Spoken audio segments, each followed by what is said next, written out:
This meeting is being recorded. Okay, well, welcome back, everyone. Thank you for sticking around to the end. I won't speak. I won't take too much of your time since time is limited resources. So I'll pass it right away to Kenneth Chow. Just ask everybody else to mute their microphone. Yep. Let me share my screen real quick. Do that. There we go.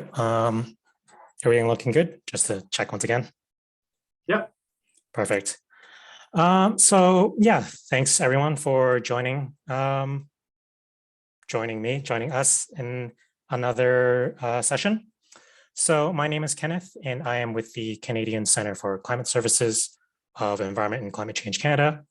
One of the projects we are currently working on involves creating climate change projections for heat stress indices based on Humidex. And today I will present some of the results we've obtained thus far. For this project, we are working in collaboration with Alex Cannon from the Canadian Centre for Climate Modeling and Analysis. So a bit of background, Humidex is a heat stress index, which correlates outdoor thermal discomfort to the air temperature and humidity. It can be approximated using dew point or relative humidity.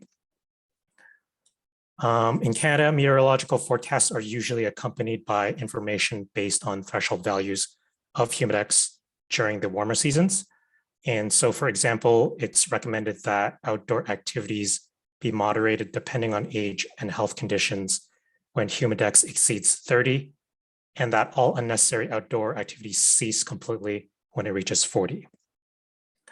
So ultimately, our objective of this project is to develop projections of Humidex threshold indices across Canada until the end of the century. So there are several challenges that need to be addressed in order to develop these projections. First, these heat stress indices are generally derived from hourly values, but climate projections of temperature and humidity are at daily or monthly timescales. Second, climate model simulations are biased. And third, the information we provide should be in finer spatial scales to help municipalities or users plan and adapt. So to obtain these projections, we examined two methods. The first method, we approximated daily maximum Humidex from daily temperature and humidity from models, and then applied a bias correction and downscaling method using a target data set that had hourly data. And second, we looked at bias correcting and downscaling daily temperature and daily relative humidity using temperature and relative humidity at the time when Humidex, daily maximum Humidex occurred from a target data set that had hourly data. Afterwards, we would compute the thresholds as the annual number of days with daily maximum Humidex greater than specific thresholds, specifically 30, 35, and 40. So consequently, our project has four main steps. First, identify a high resolution historical gridded data set to use as a target. Second, identify the most appropriate bias correction methodology. And third, apply the bias correction and downscaling methodology on an ensemble of CMOS models. And last, subsequently produce the Humidex indices. So for the first phase, we need to select a suitable gridded historical data set. This target should cover Canada at a high spatial resolution and have hourly values to permit computation of hourly Humidex. We found two gridded data sets that meet these conditions, the AIR5 reanalyses shown here and the Canadian Regional Deterministic Reforecast System, or the RDRSV2. The details about the variables and the spatial resolutions and the full timeframes are detailed here. They both have a spatial resolution of approximately 10 kilometers have hourly data for air surface temperature and dew point temperature and relative humidity. And the two data sets were evaluated against stations with hourly data. We selected 317 stations that had adequate lengths and relatively few missing values. And lastly, because Humidex thresholds of interest are crossed only during the warmer months of the year, the analysis focused on the months from May to September. We evaluated the daily maximum Humidex as the, again, annual number of days when Humidex exceeded 30, 35, and 40 by comparing the closest grid to the station point. So these subsequent figures encapsulate the results of the first phase, looking at daily maximum Humidex. The top row compares RDRSV2 with station observations, while the bottom compares Air5 land with the stations. These first two figures are the 1980 to 2018 May, June, July, August, and September mean biases at each station. Mean biases from both reanalyses are quite similar. However, the RDRSV2 has more locations that are positive or warm biased, primarily in the Central Prairies region and in Southern Ontario.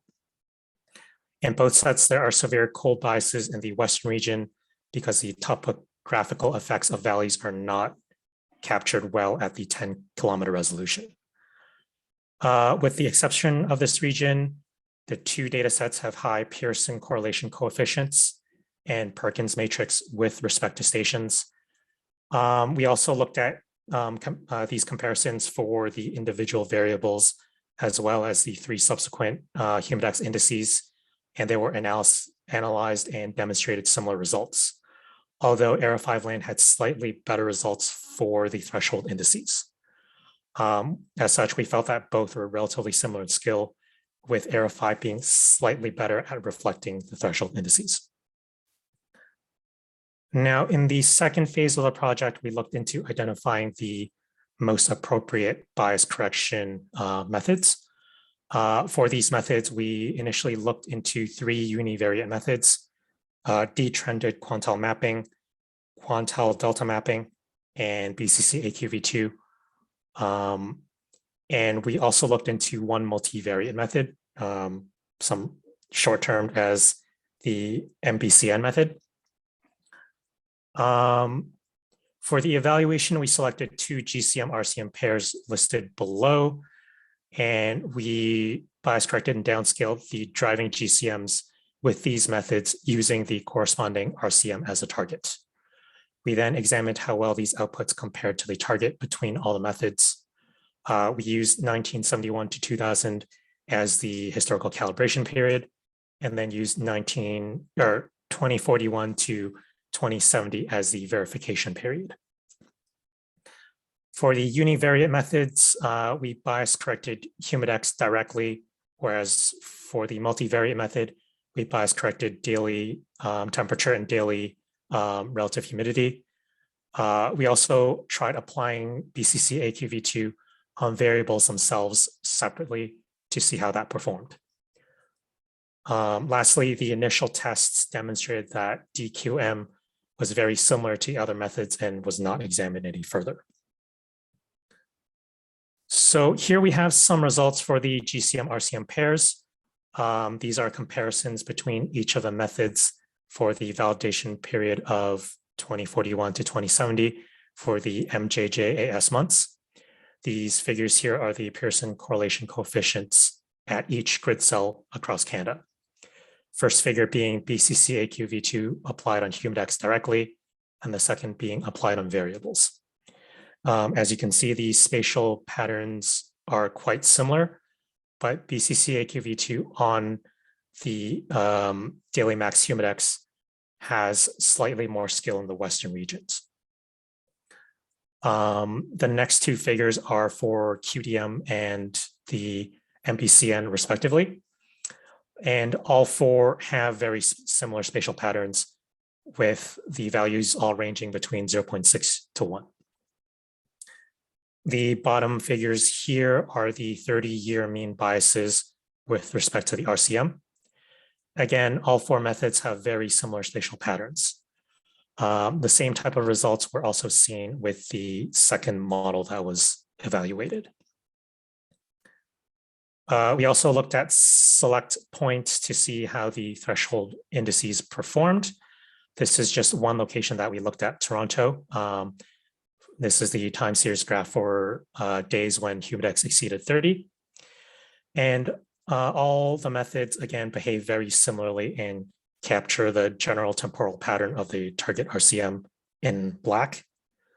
And the same type of results were seen here with a number of days when Humidex exceeded 30.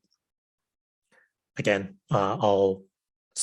these results suggested that these four methods were very similar. Now, as we move to the third part, or the third phase, we decide to examine BCC AQV2 and MBCN further, as well as using both target reanalyses datasets. The previous phase demonstrated that there was no clear advantage in applying BCC AQV2 on temperature and humidity separately compared to just applying it to Humidex. CAN ESM5 was selected as the CMOS 6 GCM we looked at first. And this time we compared the index generated against station observations directly.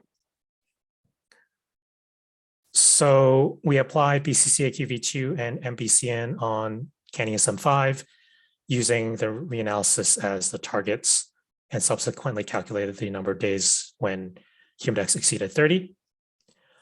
Here we have the 1980 to 2018 mean bias values with respect to station observations again. And here we have Humidex, number of days when Humidex is greater than 30, derived with AR5 land as a target, BCC AQV2 on the left, and MBCN on the right. BCC AQV2 demonstrates a greater number of stations with warm biases, especially in the Prairies region and in Southern Ontario.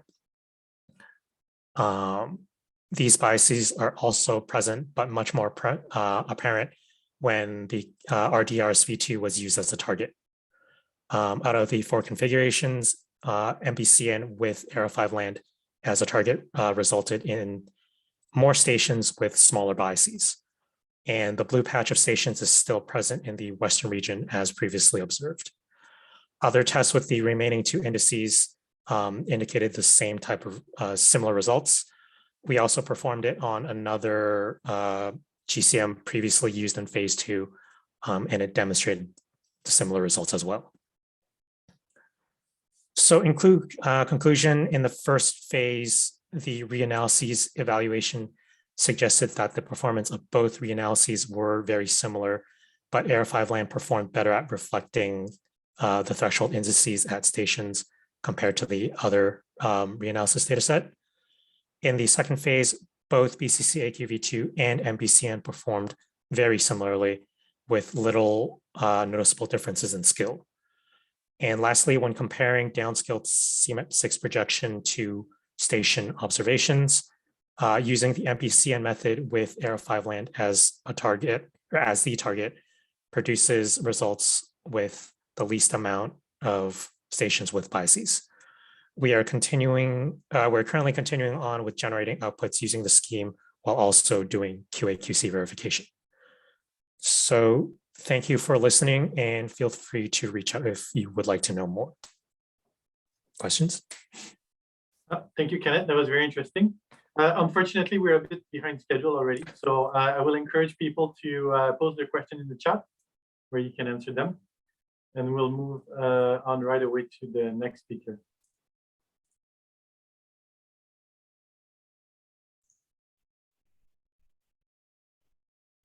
You can go ahead.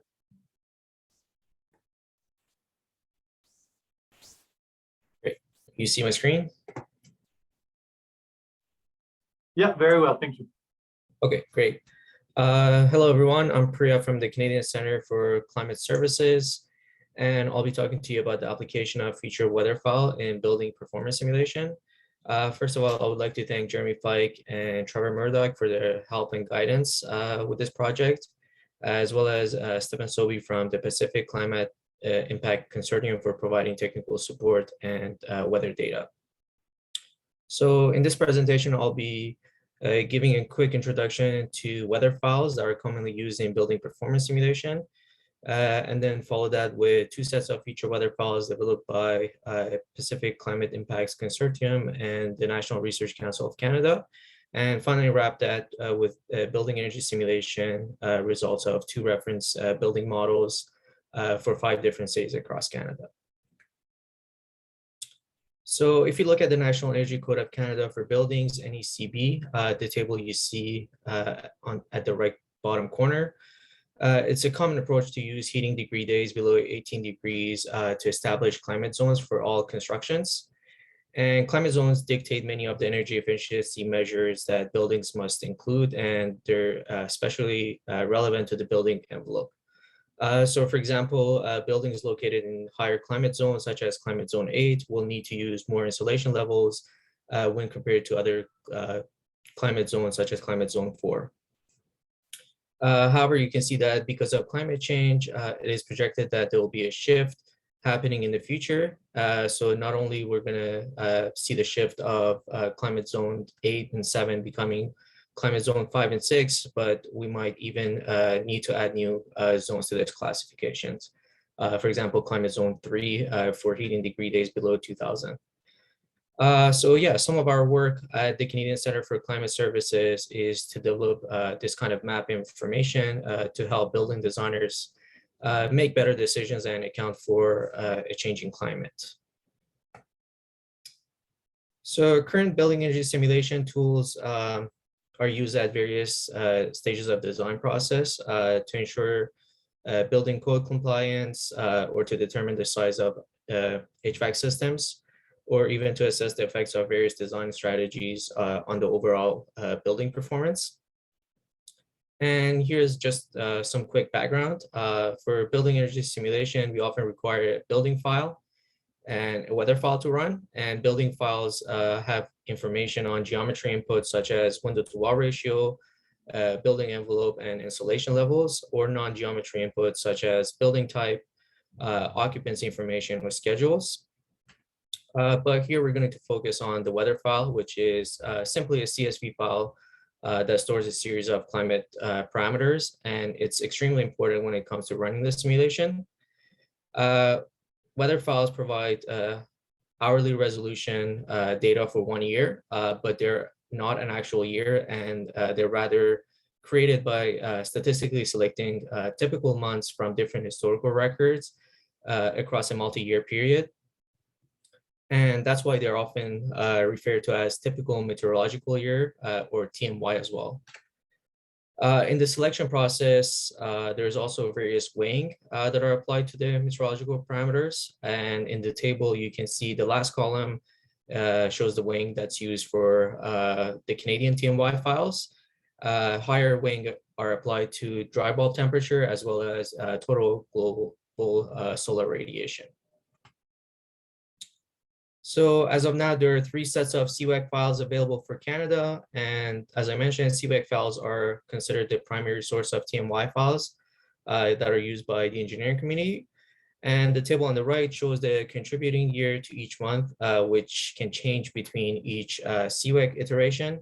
So for example, if you look at the January data in the CWAC file, the data is from station recorded data of 1969, while for CWAC 2016, the data is coming from 1999 and so on.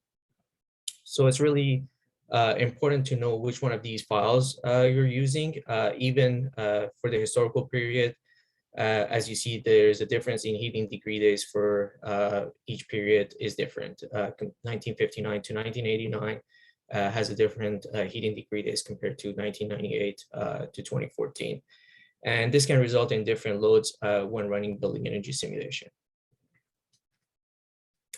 Yep, so continuing with historical weather files, to see if the CWAC files provides a good representation of period of record for Canada.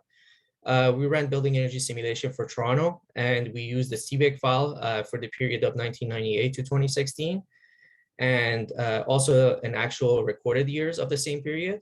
So here, instead of the one TMY file for 17 years, we also ran the building energy simulation using 17 actual meteorological year or AMY files for each of the years in that 17-year period.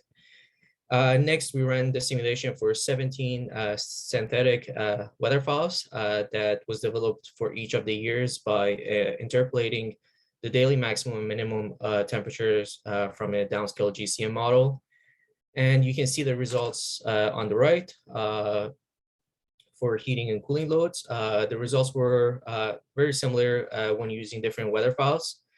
Obviously, with the multi-year historical weather data, there is a wider range of conditions and peak of heating and cooling loads that are covered. But there's obviously a potential for alternative methods to create these historical weather files instead of the TMY method. And this is an ongoing project that we'll be working on in the future. So what is the kind of the biggest problem that we're facing right now? The problem is that most commonly used weather files for building energy simulations are these historical weather files that often describe the typical conditions from the past. But given the magnitude of change that has already occurred and will continue in the future, especially over the lifespan of the buildings, they will fail to model the performance of the building under the future conditions. And so what is the solution to this problem? The solution would be using climate models to kind of create future weather files that can effectively represent the future energy demand of the building and support the climate resilient building design. Right now, there are two sources of future weather files for Canada. The first one, Pacific Climate Impact Consortium, PCIC, has applied the morphing technique to adjust the observed CWIC data set, the historical data set. And the adjustment is made by change factors, which are calculated from past and future bias corrected climate simulation. And these change factors are then applied to the historical baseline weather file. And by doing so, there is a shift and a stretch of 4 variables: the dry bulb temperature, dew point temperature, relative humidity and pressure, and ultimately creating 3 future weather files for 3 different periods: 2020s, 2050s, and 2080s. On the other hand, NRC's future weather files were developed by directly analyzing dynamical downscaled and multivariate bias corrected climate projections. And CAN-RCM large ensemble was used to extract climate simulation data covering the baseline and future period. And using the TMY method and the weighing that I mentioned in the first slide, NRC created 1 baseline and 7 future periods based on global average warming levels. So to show the importance of using future weather files in building simulation, we're able to acquire both of these future weather files that were developed by PCIC and NRC. However, it's worth noting that NRC's weather files are in their final stages of development before being released to the public. So here we did an energy simulation of 2 reference building models, one medium office and one mid-rise apartment building, using 3 weather files. The first one was the historical weather files that covers 1998 to 2014. The second one is the future weather file that's developed by PCIC covering 2071 to 2100. And the third one, the NRC's weather file for 2064 to 2094 period. We also looked at multiple locations in different climate zones in Canada for the simulation. And during the simulation, everything in the weather in the building file kind of remained the same for each run. And we just changed the weather files between each run. So here on the left, you see the monthly average dry bulb temperature for each of the cities across Canada. And this is the CWIC weather file, 1998 to 2014. And on the right is the hourly data for January for Toronto's airport. This is the dry bulb temperature seen in PKIC's future weather file. You can clearly see the shift and the stretching that's made as a result of the adjustment to the observed dry bulb temperature to the historical CWEC file. And for all cities, the future climate data projects warming.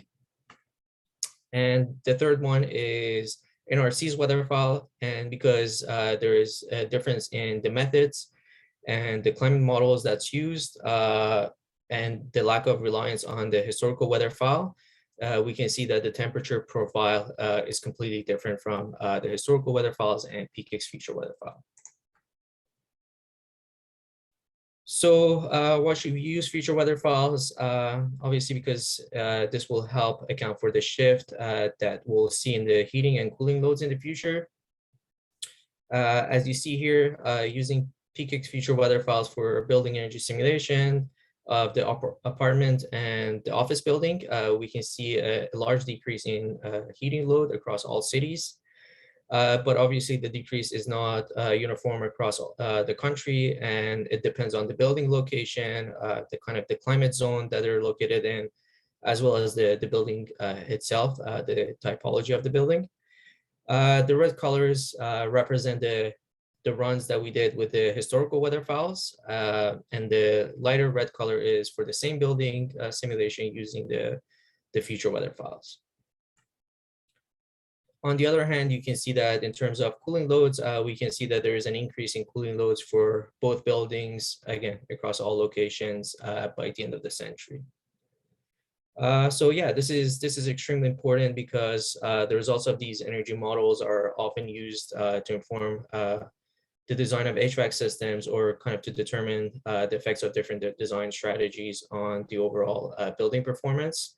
So using the wrong future weather files can have significant impact on the overall performance of the buildings, often not meeting the energy and emission loads that they're designed for. I'm not going to go into too much details. This is just the same buildings, this time ran by NRC's future weather files, and the results are similar. A decrease in heating loads and an increase in cooling loads for both buildings in the future. Here's also a side-by-side comparison of the two future weather files for the office buildings.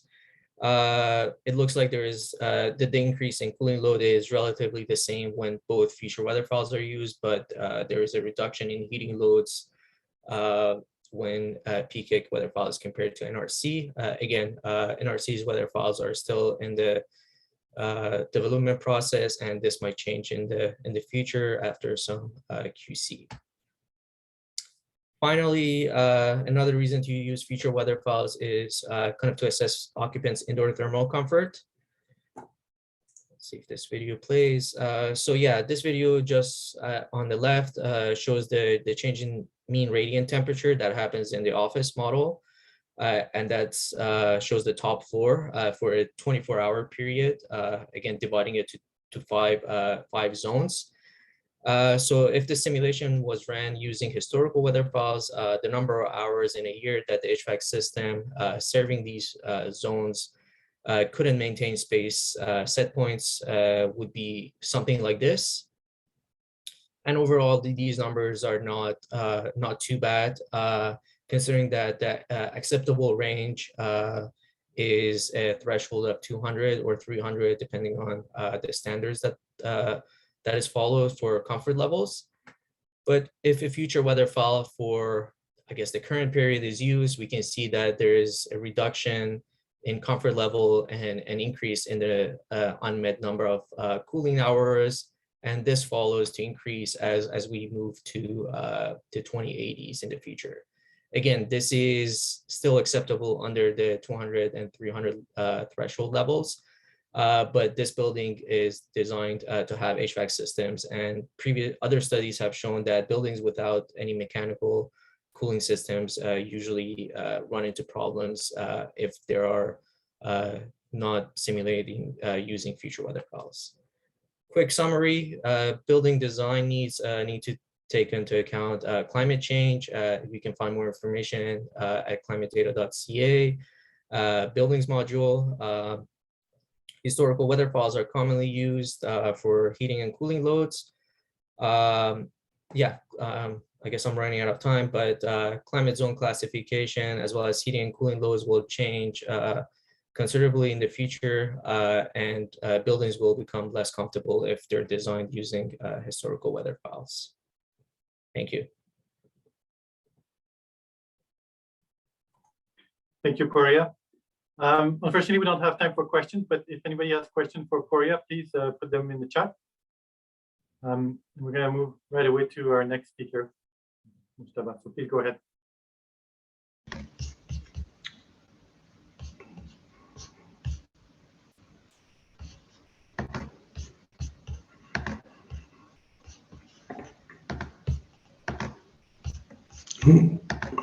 Hello, everyone. Thanks very much for having me, and also for Priya to make my life a little bit easier today. Well, the topic of my talk is using Ensemble weather forecast as well as long-term climate data to study overheating and overshadowing in Canadian urban fabric, and hopefully more. And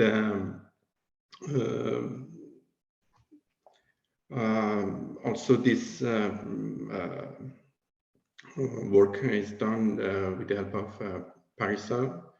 And here's our website. You can find more information about this topic as well. And about the goal of actually, I'm an architect and also a software developer. And in the past 20 plus years, I think, I worked on to making some computer programs to help take into account the solar and climatic impacts of environment on buildings and cities. And why this is important, I think it's because the climate is changing, but like we need to figure out smart ways to better interact with the environment. And it could be like the built environment and the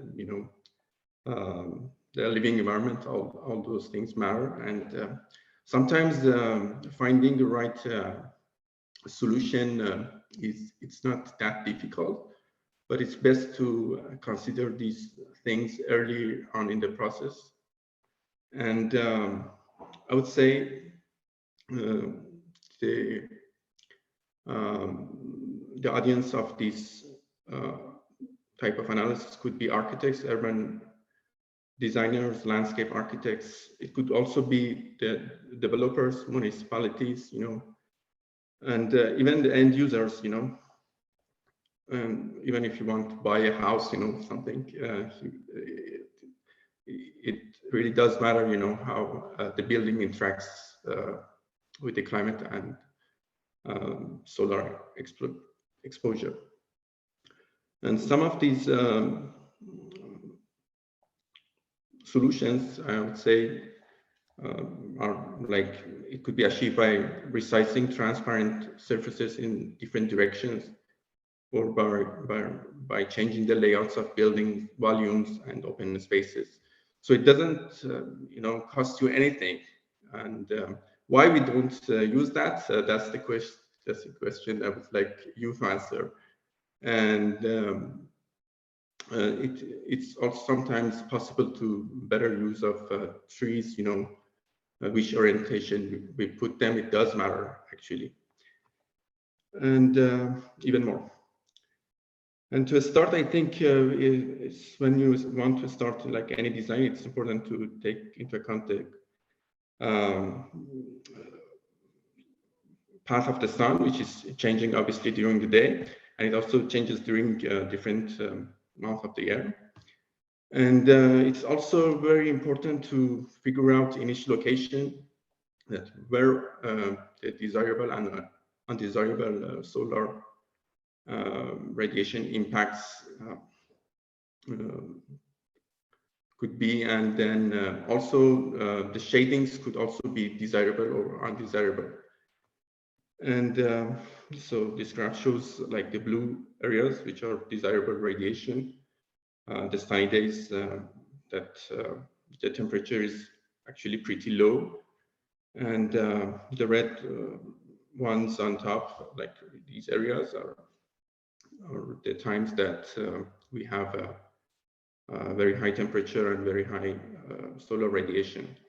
But at the bottom, what you can see is these red areas doesn't relate to the actual temperature. This red area means that it's a hot spot, but it's in winter time, a hot spot means a very cold area, you know. And I studied like these patterns over across continents, and actually in this book, which is freely available, there are patterns for Canadian cities, which actually like this map is actually used TMY for American cities, but in the book you can find like samples that like 50 years of hourly data was used to generate similar maps. And each orientation of building has a different situations. So sometimes like putting a shading device, for example, on the west side can have a good impact. And when you put more dense shadings, you can, you know, improve the performance on the building skin here. But on the south side, situation is different, you know. You need to put windows slightly lower than the shading device actually. So the computer program that I work with could easily capture like such design improvements, I would say. And also knowing where, when, and why undesirable areas are created and how to avoid them or try to improve them somehow. It's important. That's the one that this computer program was able to capture, I think. And it's quite different from only mapping direct and diffuse solar radiation, which I think a lot of application does, but it's obviously a starting point. And well, these models, I think I generate them using Swedes data from 1953 to 2005 records. I did this in 2011, and to compute the amount of radiation in downtown Montreal, which I used to live. And like the other analysis showing like during the year, where are the hot spots, which means like, again, the areas that could be cold during winter time as well. And in summer times, you also could have like, you could find more comfortable areas in the city. And last year, actually, we updated this model because of 2020 extreme summer events in Montreal. And you can see some of the results here. And this is actually like one example of like how decisions at municipality level or early in the design process can impact the performance of neighborhoods for several years, I think. So you can see different densities here. And also, like if you have only one building, you can figure out which orientation is best for you. But it's actually very tricky problem to think about, because the solution for one building is completely different from when you have multiple buildings. And unfortunately, in the past, I think 100 or 1,000 years, we built lots of neighborhoods in a not efficient way. And they also ran similar simulations using North American Ensemble system, which is the combination of Canadian as well as USA models, which includes 43, I think, models. And I was trying to, actually I computed all the solar radiation components and then map those over the city. But as you can see in the next graph, it's rather different when you combine that information with temperature, and you can easily figure out like when some heat waves are occurring. And this is also done like in an ensemble way, but I didn't present that here because it's rather complex. But I can show you next. And the other important area, I think, is that actually the patterns of air temperature, wind speed, or wind direction, as well as like all parameters, basically are depending somehow on overcast sky or clear skies situations. So what I wanted to highlight here is that, like in Canada, or here in Montreal in particular, like in sunny days, we have lower temperatures. So it does really matter to take into account, shading impacts, even if you, like, some days you don't have solar radiation. When you have that, then it's colder, and the same is true for summertime. And in terms of changing climate, using those suites files, I was able to look into some change of pattern in here direct solar radiation. As you can see, it looks like it's moving towards more sunnier situation, which causes more extreme environment. And also for solar effects, which is the combination of air temperature and solar radiation, you can see that the pattern is changing, obviously. And here are some other information that I thought might be relevant if you want to read more about this. Thank you very much. Thank you very much. Any question for Mujtaba?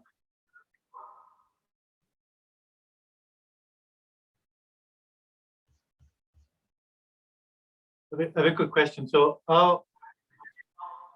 so you're studying the impact of weather in current climate. What would you need to look at future climate in terms of data? What we need, actually? Yeah, what would you need to look at the same thing, but 50 years from now, or? Well, I think as also other speakers mentioned, the climate is obviously changing, but the patterns are also changing. In terms of like building design, I would say it's if you know that like the most likely wind direction is this, it's gonna change, and even the wind speed, when if it doubles, then the power would be like 8 times, and I don't think at the moment, like, we don't have a good expectation of like those parameters at hourly or minutely intervals, and it would be interesting to have those kind of parameters. Also, like one other aspects of like all this analysis is that like sometimes we need to keep a record of weather forecasts, like because those kind of forecasts, like there are scenarios that could have happened, you know, and even if they did not happen, we should take into consideration those. And early hours of like high resolution forecast, like after 6 hours, I would say, it's still good information to keep track of, because if you lose that information, then 10 years from now, you need to do a lot of reanalysis. So still, we lack lots of, you know, information in terms of time resolution, and even the parameters. Like we don't have some direct components available for the users right now, even if they're computed internally at the centers. They're not in group format, you know, available. So I would say we need more collaboration. Yeah, I agree that counterfactuals are very interesting, and they explore in different fields. I guess the reason why I was asking is because, you know, we have portals of data for users to take home and use, and so I guess what was behind my question is, what would you like to see on this portal that would be useful to you? Like if you could have anything that you want about future, you know, future climate, what would you like to see that would be useful for you? Well, I would like to see that the climate change is not happening, you know, having better designs and, you know, more smart decisions. But that's unfortunately what is, it's not happening, you know. Okay, thank you. I feel like I'm taking over here. So anybody else has questions for Mustafa? Let's check the chat. I don't see any other questions.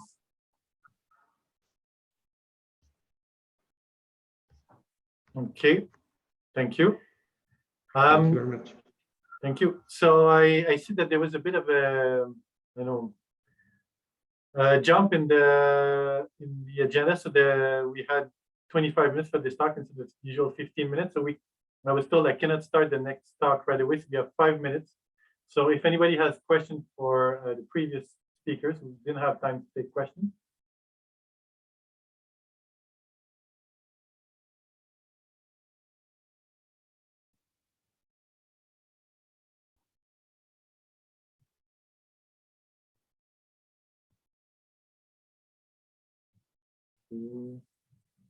I think all the questions in the chat have been answered.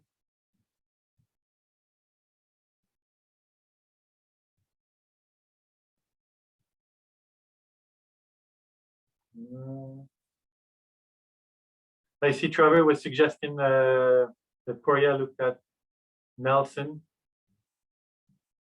for his analysis. Sorry, Trevor, I don't mean to put you on the spot. Do you want to not justify your question, but explain? Since we have 5 minutes to kill.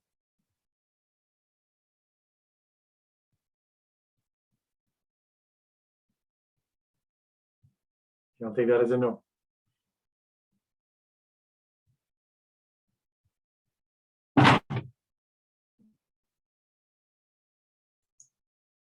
Then, yeah.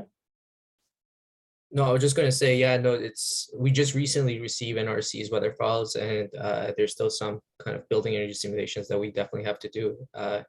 And yeah, definitely we'll select something and with different elevation levels and see what the impact would be in terms of loads. And I was saying that this is where we think, at least I think, again, there's some kind of analysis required, but where PK's future weather files would be advantageous because you're still adding, you're still shifting and stretching your temperatures and your relative humidity and pressure based on station recorded data. But again, stations could be at the bottom valleys and like your building could be somewhere else. So those are the disadvantages. And I think we also are thinking about a project to kind of bring down the resolution, add more downscaling, so we can have weather files at 1 by 1 to 1 kilometer grid, which would kind of help buildings that are like require like weather data at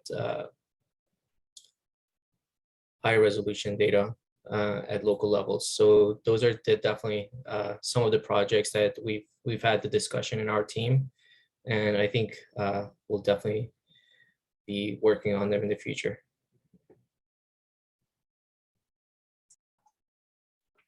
Thank you. So sorry, so just out of curiosity, who have been like you've been talking to about this study? Like, who are your partners in the field?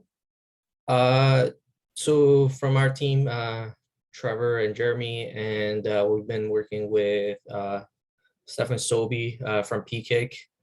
And I think Trevor had a few more people in mind in terms of downscaling to one. I mean more on the user side, sorry. For the future weather files?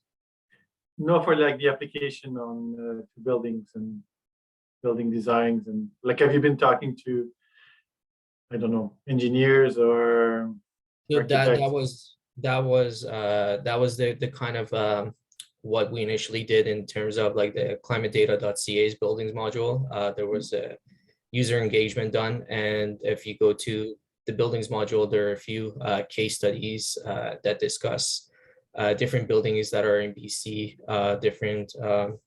UWIC was one of them for constructing residential buildings that they've done studies using future weather files in terms of energy and emission levels, using future weather files, seeing how different they are, and kind of making decisions based on those.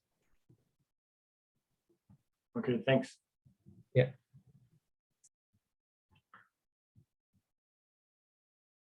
Okay, I think we're probably close enough. So I think the next speaker can go ahead and you get an extra minute.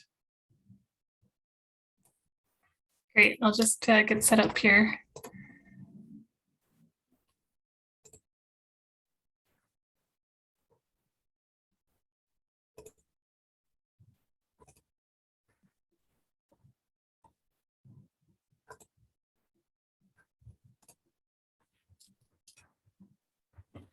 Yeah, very good. Okay, great. So hi, everyone. My name is Laura Van Vliet, and I'm also from the Canadian Centre for Climate Services. I'd like to begin by acknowledging with gratitude and respect to the Lekwungen peoples on whose territories I live and work, and the relationships of the Songhees, Esquimalt, and WSÁNEĆ peoples with this land and waters, its laws and languages that continue to this day. I'm really grateful to be able to live here. So I'll be speaking to you today on another project that we're working on here at the Centre for Climate Services, the development of a set of fire weather projections for Canada. So this has been, many people here at CCCS have been involved in this. We've also worked with some people at the Canadian Forest Services, and there's been input from many fire weather practitioners from across Canada. So I'd like to say thank you to all of those who've assisted in this project. So quickly today, I'm going to go over some expert engagement that my colleagues conducted in 2021, the beginning of this project, some of our methods in developing a fire weather projection data set, and then finally our public delivery plans and ideas. This project is still in progress, so what I'll touch on today is just a snapshot of where we're at, and please just keep in mind that some of the figures are preliminary. So backing up a step here, some background on fire weather. Wildfires have been increasing in Canada and across the world, and this fact has been directly attributed to climate change. Wildfire activity, however, is impacted by three main factors. The first of these is ignition events, so a lightning strike or human activity that starts the fire. The second is vegetation, which roughly basically translates to fuel sources. So is there something to burn and how intensely will it burn. And the final aspect is the weather. And this can impact fire activity in two ways. The first is, the weather on the day. If it's really windy, for example, it will spread the fire rapidly, but also how the antecedent weather conditions impact the fuel in terms of fuel dryness and that sort of thing. So what I'll be focused on and what we're focusing is really on this fire weather aspect of the picture, but that's only one component, and really changes in fire activity in the future will be impacted by all three of these factors. So how do you assess fire weather? Well, in the 1970s, the Canadian Forest Service developed the Canadian Forest Fire Weather Index System. This is a suite of dimensionless indices. So it's based fully on meteorological input variables of temperature, relative humidity, wind, and rain. And they've did a bunch of testing, created these empirical relationships, and the outputs are these 6 dimensionless subcodes. The first 3 are the fuel moisture codes, which speak to the relative dryness of organic matter on 3 different layers on the forest floor. And the next 3 are fire behavior indices that speak to how fast a fire will spread, how much fuel is available for combustion, and finally, the fire intensity, the frontal fire intensity. So this FWI index system has been used in Canada in some form since the 1970s, and is also used around the world. So this is what we will also implement to measure current and future fire weather. So as I mentioned, in 2021, my colleagues conducted some expert engagement, a series of interviews with regional fire practitioners from across Canada.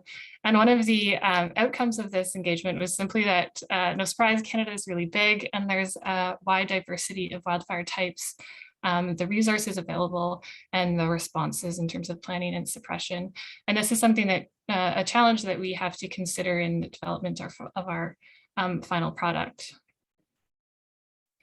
Related to this, the expert engagement sort of underscored to us the fact that the FWI system is really ubiquitous in its use across Canada, but the way that it's interpreted varies quite a bit. FWI system was, or does have to be interpreted locally based on the topography and the type of forest that's in your region. So that means that different regions are interested in different ones of these various subcodes or different thresholds of these codes. FWI is often interpreted based on thresholds. For example, a fire weather index value greater than 30 is often seen as extreme in some regions. So this is another challenge that we need to address in the final product that we develop. And then the third thing I just wanted to highlight is the concept of decision timescales. So this is overviewed here in a figure from Boychuk et al. And it shows the various decision timescales from the initial, a fire has been spotted, the initial attack crew, to the long-term planning in terms of obtaining budget, building facilities, hiring staff, and that sort of thing. And this is where our work comes into play, providing input into this long-term planning, and where climate change impacts are also important. So boiling this down, the objective of this project is to provide a national set of FWI system component projections that will support strategic fire preparedness and response planning across Canada in this diverse landscape. So how do we do this? So jumping to the methods, as I mentioned, input to the FWI system are these 4 meteorological variables, which means that we can use climate model output to project changes in the fire weather into the future. So we're currently considering 2 different ensembles, and we haven't decided which one to go with yet. The one is the NA Cortex multi-model, multi-scenario ensemble for North America. And then the second one is CanLead V1, which is a 50-member initial condition large ensemble only for RCP 8.5, which is based on multivariate downscaled version of CanRCM4. Multivariate bias corrected, sorry.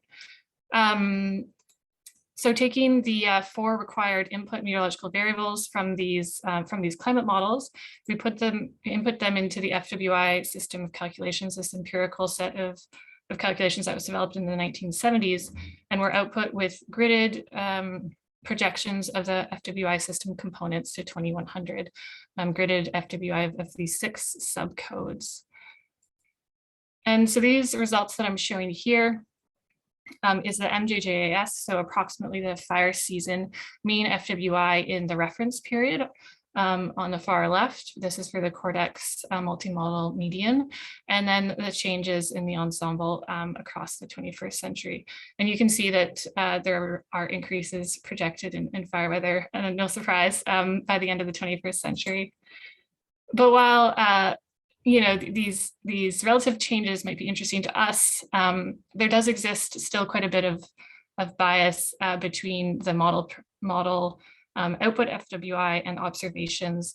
So this plot here shows the Cortex multimodal median minus gridded observations of FWI that were provided by the Canadian Forest Service.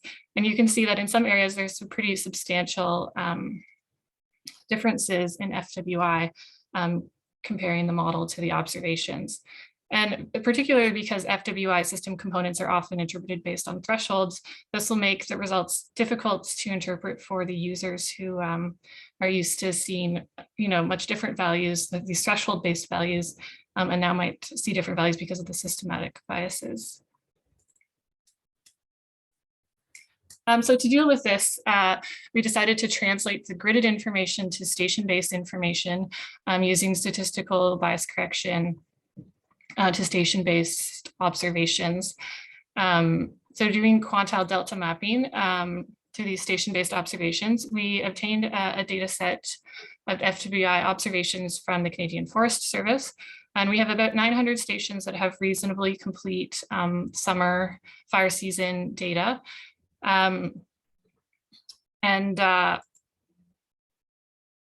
This plot here shows basically the outputs of a process. So in blue is the observed median 95th, or the observed 95th percentile FWI. In red is the 95th percentile gridded FWI before adjustment, and in black is the 95th percentile FWI after adjustment. So this black line will be much more relevant to users on the ground. It'll be more what they're used to seeing. So the final question that we have is, how do we present this station-based information to users across Canada? And what we would like to do is provide users access to a web-based interactive tool where they can select the station or stations that they're interested in based on a map or a drop-down menu. Select the indices that they're interested in and the thresholds that they're interested in related to this regional interpretation of the FWI system.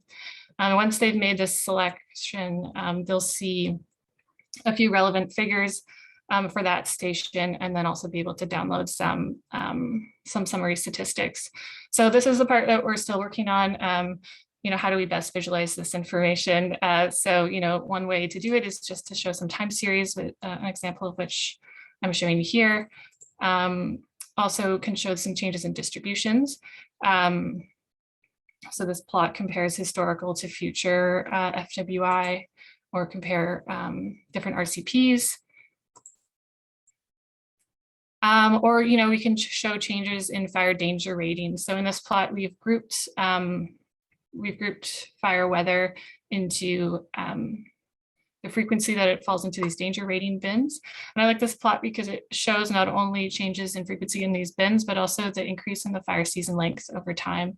You can see that the fire season increases, and also that the number of days of extreme fire danger are increasing as well for this station. Yeah, so there's still a lot of work to be done. We still have to complete some technical review of this work, make some decisions as to what we want to provide to users. Do we want to provide both the gridded and the station-based results, or just one or the other? Once we finalize the visualization, which, you know, there's still a lot of work to be done there, do some power user testing, some user testing. And then finally, when we do deliver the final product, there's a lot of work to be done on communication of uncertainty and how this data can best be used. So thank you so much, everyone, and I welcome your questions. Thank you so much, and thank you for staying on time. Question for Laura?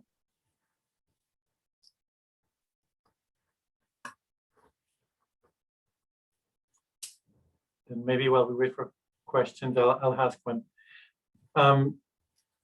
Have you guys thought about what is the future of this product once it's over? Like, where do you see it sitting? Yeah, I think the hope is that it will sit on climatedata.ca, but I'm not sure. There's a vision, okay. Mhm. And then another questions. Okay, I have a question from Pascal here. Was the NA Cordex data set bias corrected with the same method as the other one? So they were both bias corrected. So two things, they're both actually MBCN multivariate bias corrected once, and then once we bias correct them to the stations, we do it a second time. So NA Cordex is bias corrected, multivariate bias corrected to DayMet using the temperature, humidity, and precipitation, but not including the wind, whereas CanLead is a multivariate bias corrected to do two different forcing data sets, so you can pick which one you prefer, and it also includes wind in that, if that speaks to your question. Okay. So Thank same you. methods, but different input variables and different target data sets. Okay, thanks. And there was a follow-up question from the same person. Did you consider bias correcting the fire weather index directly? Pardon me, sorry? There was a follow-up question. Did you consider bias correcting the fire weather index directly? Right. So actually what's happening right here is it, as I said, it's being bias corrected twice. So the gridded data is bias corrected by others. So CanLead, for example, is bias corrected by CRD, the Climate Research Division. And then we do a bias correction to the stations where we use the fire weather index components directly. Okay, It might be better to talk about this after, but yeah. sounds good. Then, yeah, okay. Pascal seems satisfied, so he says thank you. Okay, great. Any other question for Lara?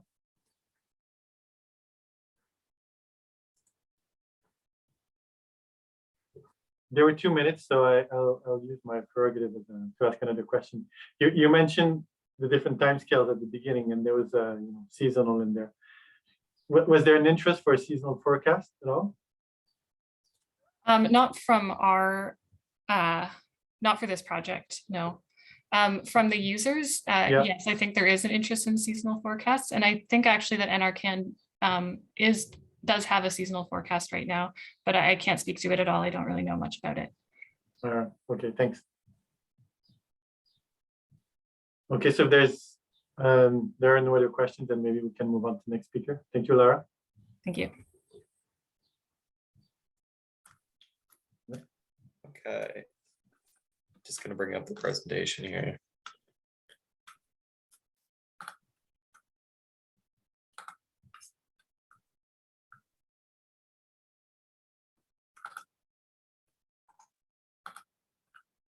Can we see your screen?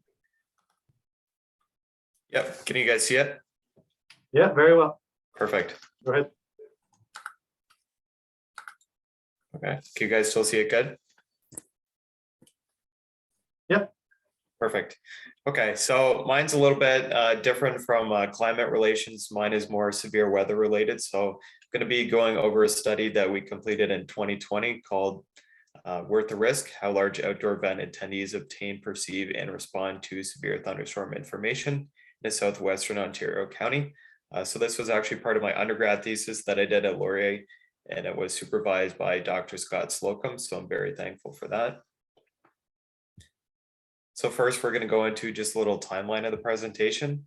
So starting off with the introduction, which is going to first go over Ontario severe weather information systems, and then some common severe thunderstorm hazards that we have here, and then why these hazards are a danger to outdoor events. So we're going to specifically look at a case study of the Ottawa Blues Fest disaster, and then going on to the study focus and objectives. And then next, we're going to move on to the methods, looking briefly at the study site of Windsor-Essex County and why it was chosen, and then on to the survey design briefly. And then for the results, we're going to look at individuals' weather communication usage, their attendance likelihoods, and then their weather monitoring likelihoods under severe weather information scenarios. And then lastly, for some conclusions and recommendations, which is going to look at significance and also future study directions. ultimately to answer the question, which is how are individual risk perceptions to severe thunderstorms affected by large outdoor event attendance and information urgency? So firstly, going into that introduction, looking at the Ontario Severe Weather Information Systems, they're overseen by Environment and Climate Change Canada. They're the only agency to issue the official watches and warnings for Ontario, but this information can be relayed by others, such as broadcast meteorologists, radio systems, the Canadian Alert System, social media, and others. And then this results in a simple 3-tier system of urgency, that first being the severe thunderstorm forecast, and then on to severe thunderstorm watches, and then lastly, warnings.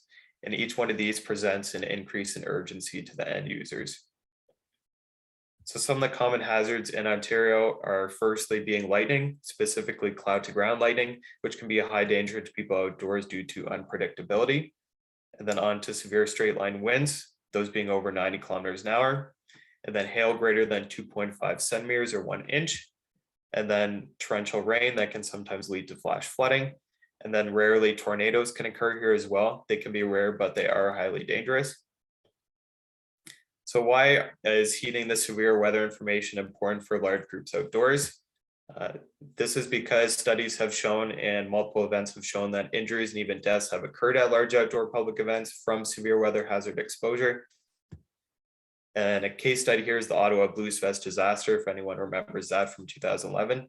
This was a preventable disaster. It was labeled as a freak situation, but wasn't quite the case. This is because a severe thunderstorm watch was issued at 6:09 p.m. and then a warning at 6:35 p.m., which was approximately 45 minutes before the storm hit with a full crowd of people. And research has shown that appropriate severe weather information perceptions and pre-existing knowledge of where to shelter in place prevents these types of disasters. So some questions arise here, which are, did these individuals choose to ignore severe weather information, or had they just not been able to receive it timely and accurately? So that brings us to the focus of the study, with the purpose being to assess individuals' perceptions of escalating urgency, severe thunderstorm information, that being the forecast, watches, and warnings, while planning to or while attending large outdoor public events in association with socio-demographic characteristics and their weather salience. So the specific objectives are, does weather knowledge and weather communication, that being television, word of mouth, social media, mobile apps, websites, and others used, have an effect on these risk perceptions? And then does a paid or free type of event influence individuals' likelihood of planned or continued attendance under the 3 levels? And then lastly, do demographics, specifically age, gender, and education, have an effect, if any, on these perceptions? So then looking briefly at the methods, firstly for the study site of Windsor-Essex County. So why would we study this county specifically in extreme southwestern Ontario? This is because it has the highest percentage of severe thunderstorms in Canada. And then it also has long summers and a high population that is adjacent to Detroit River, Lake Erie, and St. Clair. And this is important because it leads to many large outdoor public events that also coincide with the peak severe weather season, which is mid-June to late August.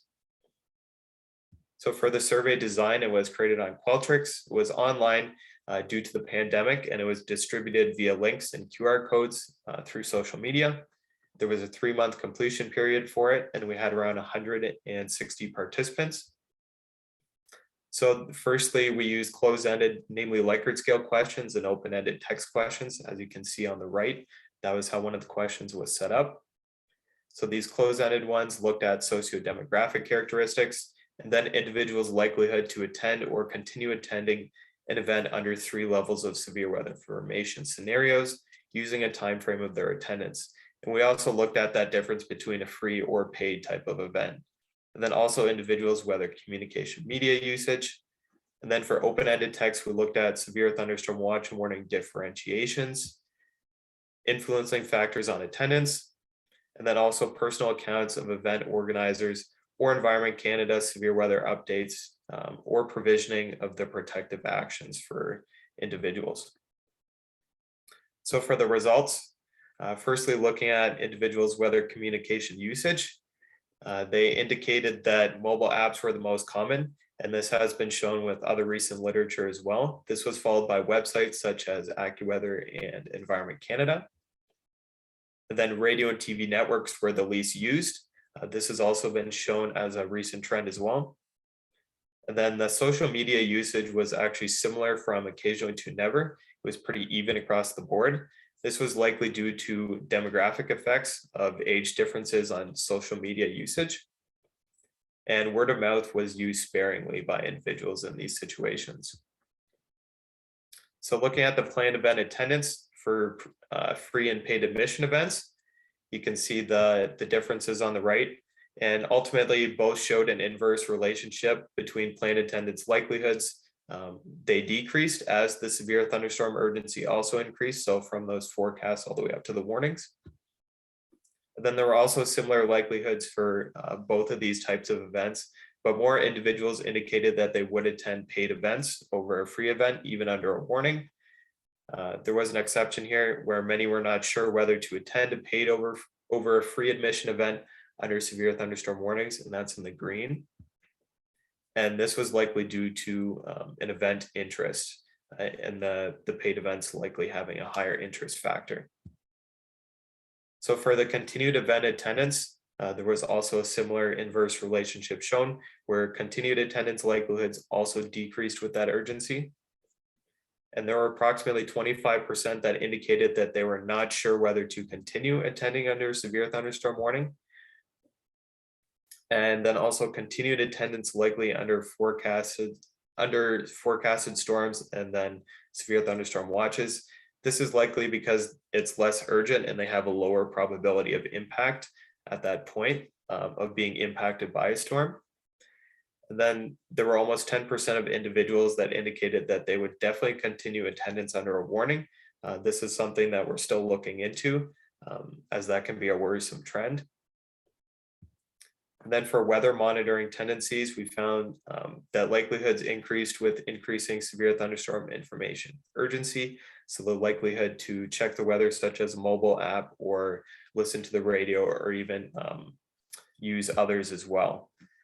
And then many respondents indicated that they were not sure or would not monitor weather during forecasted, so that being in the blue of severe thunderstorms. This is likely because no watches or warnings would have been issued yet at this point. And then approximately 25% would definitely not monitor the weather under warning. And we hypothesize that this was likely because that situation is urgent enough that monitoring is no longer needed. So for the conclusions and recommendations that we found firstly that Windsor-Essex residents are generally weather knowledgeable. Approximately 94% of respondents check the weather at least once per day in the summertime, more often when they're planning to be outdoors. They also use several different communication medias, which has been shown to increase their action when a storm approaches. And these are usually the accessible weather medias that are used most often, such as mobile apps. Then surprisingly, only 35% of respondents actually differentiated between a watch and a warning. So this was worrisome, as that can really lead to a difference when individuals are making decisions to leave an event. We also found that respondents demonstrated expected perceptions of hypothetical, increasingly urgent severe thunderstorm scenarios regarding their attendance. This was firstly because individuals canceled planned attendance or left an event when severe thunderstorms were most imminent, so that being under a warning. And then two, we found that individuals monitored the weather closely once those watches and warnings were issued. So the recommendation from this is that an integrative assessment involving the general public, event managers, emergency managers, weather agencies should be undertaken to determine best policies and educational campaigns that are going to be needed for more effective severe weather information dissemination and action-oriented public responses for large outdoor events. So that brings us just to the significance in future studies. So overall, the significance is that increasing public knowledge and awareness of severe thunderstorm information is important, and quickly and effectively communicating this and the dangers of these storms is going to be critical to lowering the exposure of these groups. So future studies should really assess individuals' perceptions at these events in real time, especially during scenarios when this relevant information is out, such as tornado probable forecasts and then watches and warnings, so that we prevent scenes as seen on the right, which was at a wine festival in Windsor, Essex in 2014 when a storm hit with a full crowd. thank you for the presentation. And if you guys have any questions, you can ask now or feel free to reach out through my email there. Thank you, Kyle. Very interesting. Does anybody have a question for Kyle? I don't see anything in the chat.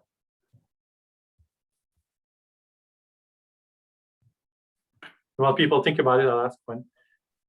So have you been able to conclude anything about Blues Fest? Was it because people didn't know or because they didn't take it seriously enough?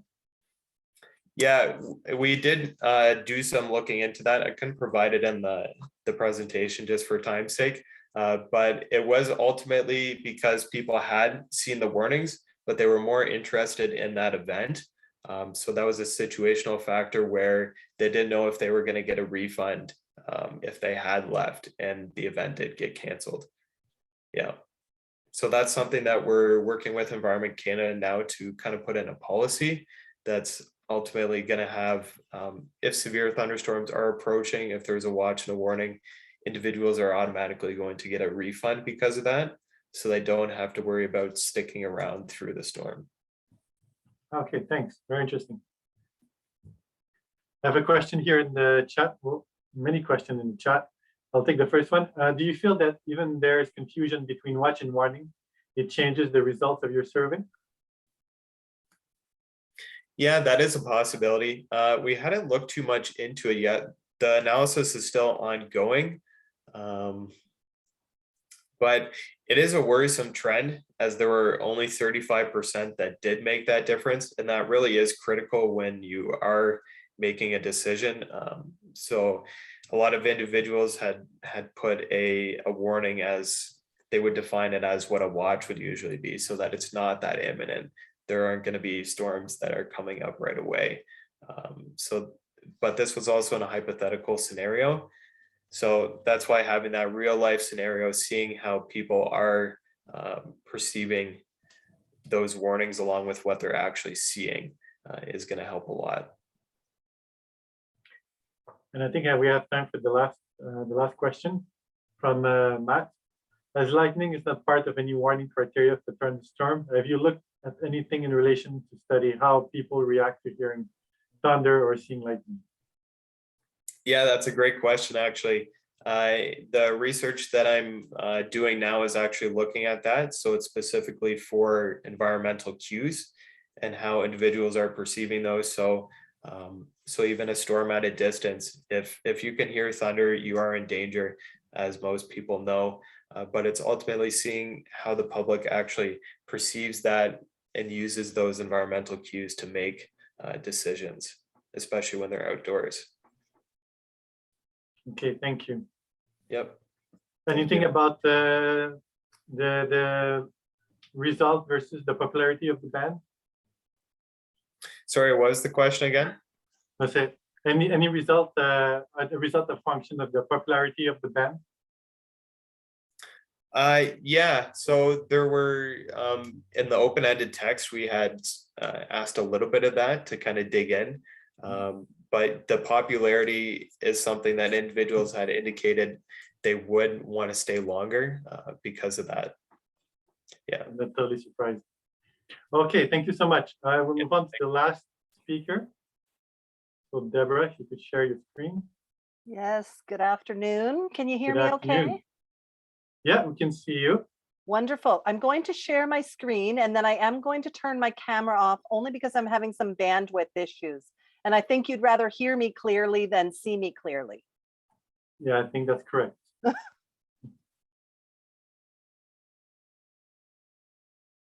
All right.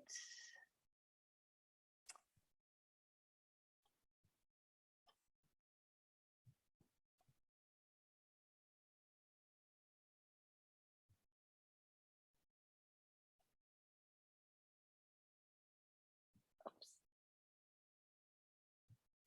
Okay, are you able to see my screen still? We see your screen, but you're not in presentation mode yet.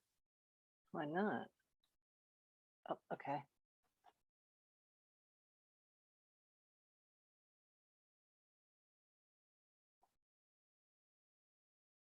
Sorry about this. No worries.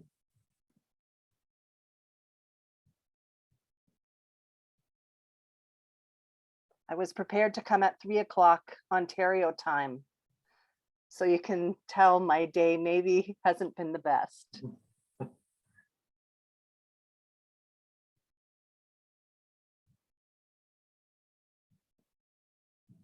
Okay, can you see my presentation now? Yeah, but it's still not in presentation mode, but me, I can see it well. So if it's, maybe we can proceed this way. Okay. All right, well, good afternoon, and thanks for letting me get that all together. Thanks for attending our talk this afternoon on the tool support and user engagement. This is lessons learned from the Climate Change Vulnerability Assessment Tool for drinking water source quality. My name is Debbie Belika. I'm the Source Water Protection Manager at Conservation Ontario, and I'm joined by my colleague Glenn Milner, who is an engineering and climate risk lead at CRI. I'll give a quick overview of our presentation. We need to introduce our organizations and give them a plug. We'll give you a little bit of a background on drinking water source protection in Ontario, the need for a climate change tool, an overview of the climate change vulnerability assessment tool.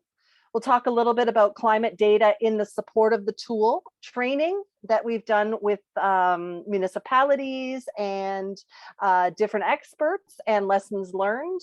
And then we'll talk about next steps and we'll give some more info on the tool. Sorry, Deborah, I think your slide didn't change though. Yeah, guess you're in slide 2, but we're still on slide 1. Oh. All right. Now we're in slide 2. Okay, well, let's try this way. Are you on slide 3 now? It should say Yep. Conservation Ontario. Yep, very good. Okay, well, it's not a good conference unless somebody has technical issues. We haven't had one in the session yet, so. Well, there you go. It's me. All right, so Conservation Ontario, who are we? We're governed and funded by member conservation authorities through agreements and contracts. We're unique to Ontario. Conservation authorities are local watershed management agencies that deliver services and programs to protect and manage impacts on water and other natural resources in partnerships with all levels of government, landowners, and other organizations. We're creatures of statute and we're legislated under the Conservation Authorities Act. 95% of Ontario's population lives in a watershed managed by a conservation authority. Now for my colleague, the Climate Risk Institute. The Climate Risk Institute is a small but mighty bunch that focuses much of their work on advancing practices and service delivery related to climate change risk assessment, adaptation planning, policy evaluation, and resiliency. They were previously known as the Ontario Centre for Climate Impacts and Adaptation Resources. CRI offers the Infrastructure Resilience Professional Credentialing Program, which was designed to help infrastructure practitioners strengthen the knowledge and competencies they require to advance more climate resilient approaches for the planning, design, and management of infrastructure. You can visit their website for more information on that. So we'll jump into what is source protection. Source protection and the Clean Water Act was born out of the Walkerton tragedy in the year 2000, where a municipal water supply was contaminated with the bacteria. And as a result, there were 7 deaths, including a child, and thousands were left with long-term illnesses. An inquiry was carried out by Justice O'Connor, and in 2002, recommendations were made to protect drinking water sources from source to tap using a multi-barrier approach.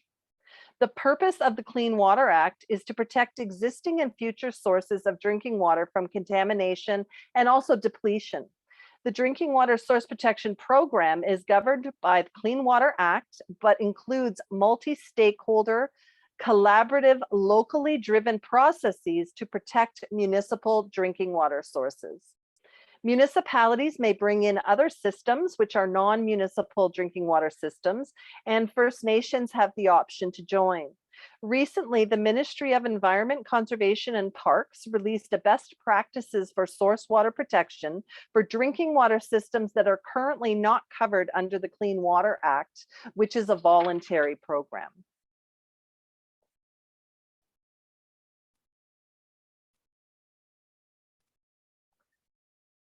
There's a number of source protection areas and regions across the province. There are 38 source protection authorities, and they're grouped into 19 centers created by the Clean Water Act. The 38 source protection areas are aligned with the 36 watershed-based conservation authorities. So we often use conservation authorities and source protection authorities interchangeably, except for 2 of our source protection areas are non-conservation authority. A source protection region is simply multiple source protection authorities within one region. If we look at the complexity of the regions are quite different. We could have 2 source protection areas, which could have up to 10 drinking water systems and 12 different municipalities. If we look at larger source protection regions, such as our Lake Erie source protection region, they're much more complex. They have 4 source protection authorities, and they have 52 different municipalities with 2 First Nations. They have a total of 63 drinking water systems that are within that region. So you can see it comes much more complex. I encourage you to visit the Ministry of the Environment, Conservation and Parks Source Protection Information Atlas, which is a GIS-based platform, and you can learn a little bit more. So the first thing, everybody's been talking about science and studies, and we have to understand the state of things before we can protect them. So the science included an assessment report, and that was an assessment of the vulnerability of these source protection areas. They were derived under the Clean Water Act. The vulnerability analysis is performed and included assessments of water quality and water quantity, for how vulnerable our surface and groundwater is to contamination, and also the impacts of too little or too much water. As a result, the vulnerability analysis highlighted 4 types of vulnerable areas within the source protection area, which were the intake protection zones, the wellhead protection areas, significant groundwater recharge areas, and highly vulnerable aquifers.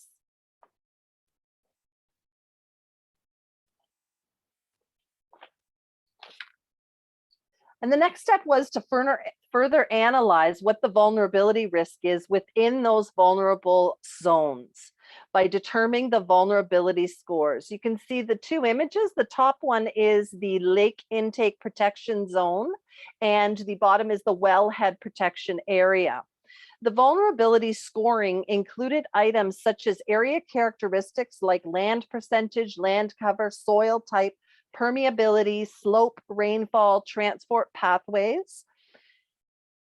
For the intakes, the intake characteristics included depth of the intake, the length of the intake from shore. And when I'm talking about intake, that's the intake pipe for the drinking water system.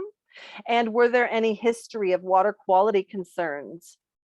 When we consider groundwater sources, we included additional items such as flow characteristics, and that's the vertical and horizontal groundwater flow. We included aquifer characteristics, the depth of the aquifer, the type of soils, and then finally the time of travel to the well. There are 22 risk activity threats under the Clean Water Act, which apply to both water quality and quantity. Some examples of those risk activities include application and storage of fuels, pesticides, road salts, non- and agricultural source material, waste, landfill, etc. Depending on the vulnerability score, the risks posed by the activities can be identified as significant, moderate, or low. So how do we manage the risks? So the source protection plans are developed by the Source Protection Committee within those source protection authorities and regions. Policies are mandatory for activities that pose a significant level of risk in the following areas. That's the areas with water quality risks equal to more than 8, issue contributing areas, and model event-based areas. The source protection plan policies range from less regulatory to most regulatory. For example, policies such as softer policies like education and outreach are in the less regulatory. And when we look at the most regulatory, we're looking at a prohibition of that activity within that area. In terms of climate change, policies have been included by various source protection authorities, but they vary across the province and they're still mostly nice to haves. Obvious categories where they can fit in is in research, best management practices, and really in land use planning. Policies always support the protection for existing and future drinking water sources. Part of protecting the water quality of drinking water sources, which could include climate change vulnerability assessments. It is important to determine the vulnerability of the drinking water sources in order to build resiliency for climate change. Impacts on our surface water sources include changes to flow, thermal regime, water chemistry, and more.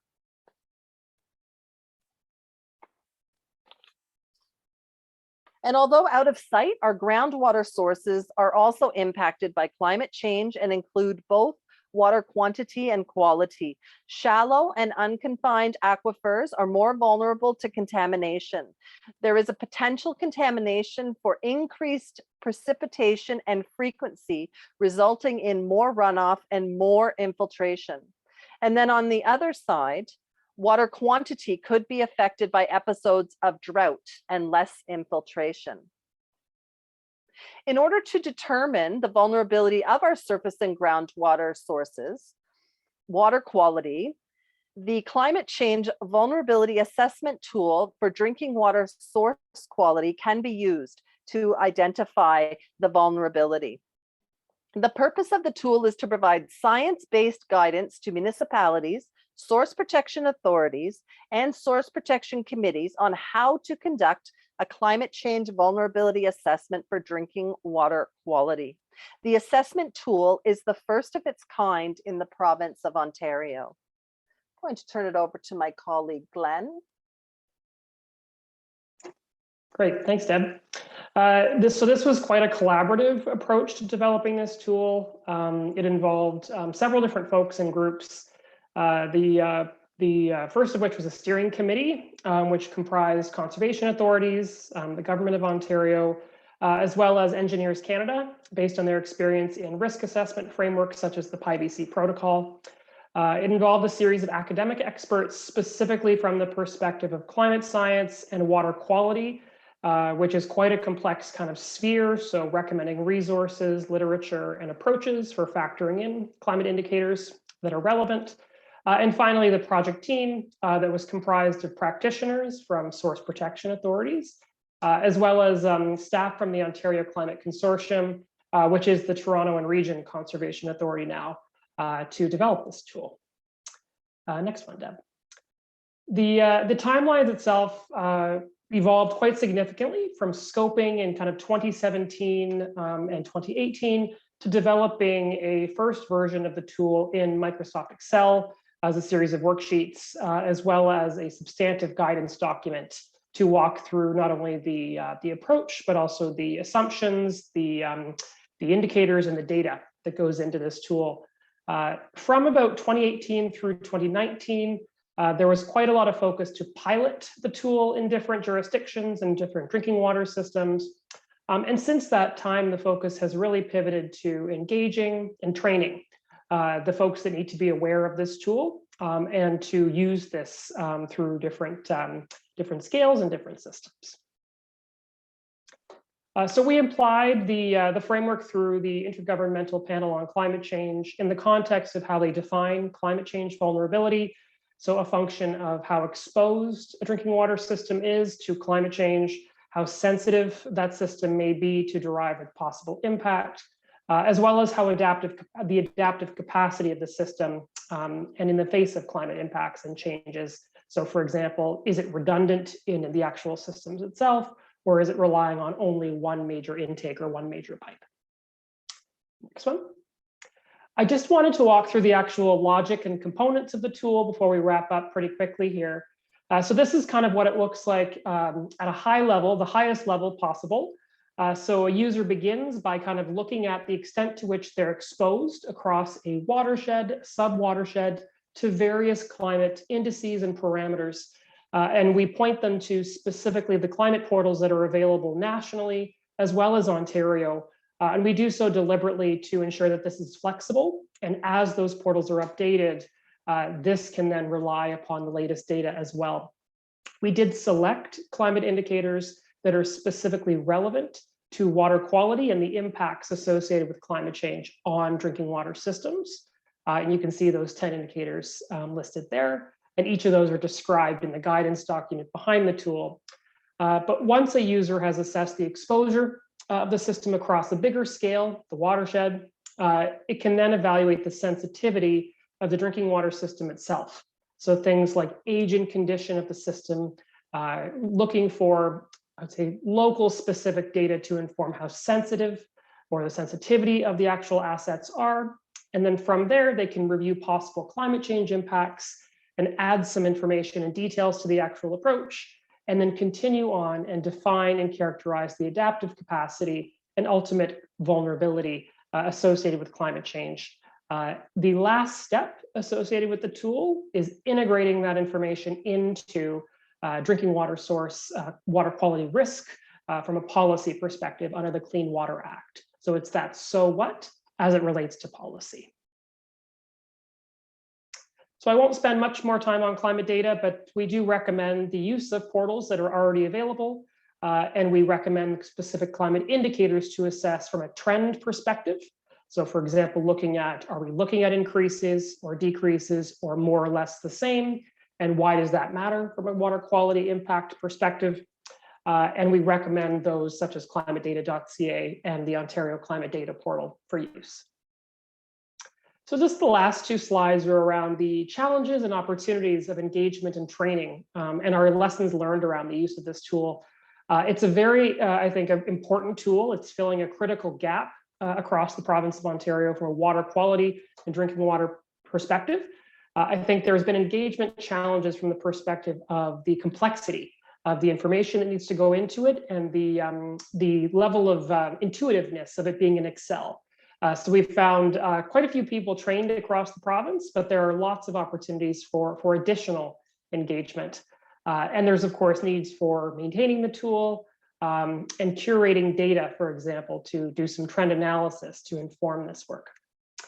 And so finally, the last slide is just around some of the opportunities we see on the horizon for this tool. We really want to move this into a web-based platform that's engaging. We want to ensure that it's easily accessible and that we kind of clearly link the climate data portals through the actual tool itself. And we want to build in analytical tools where possible from a statistical perspective to inform the extent to which climate may be influencing the system itself. There's also an opportunity with communication and graphics to kind of inform more plain language around what this is and how it can be useful from both a vulnerability, but also an adaptation standpoint. So I think with that, I'll just end with a big thanks. And one of the big lessons learned has been the importance of kind of bringing the complexities of the science and the data to the practitioners on the ground to help them understand the vulnerabilities associated with climate change. So thanks very much. Thank you, Glenn. Thank you, Deborah. Any questions for the speakers?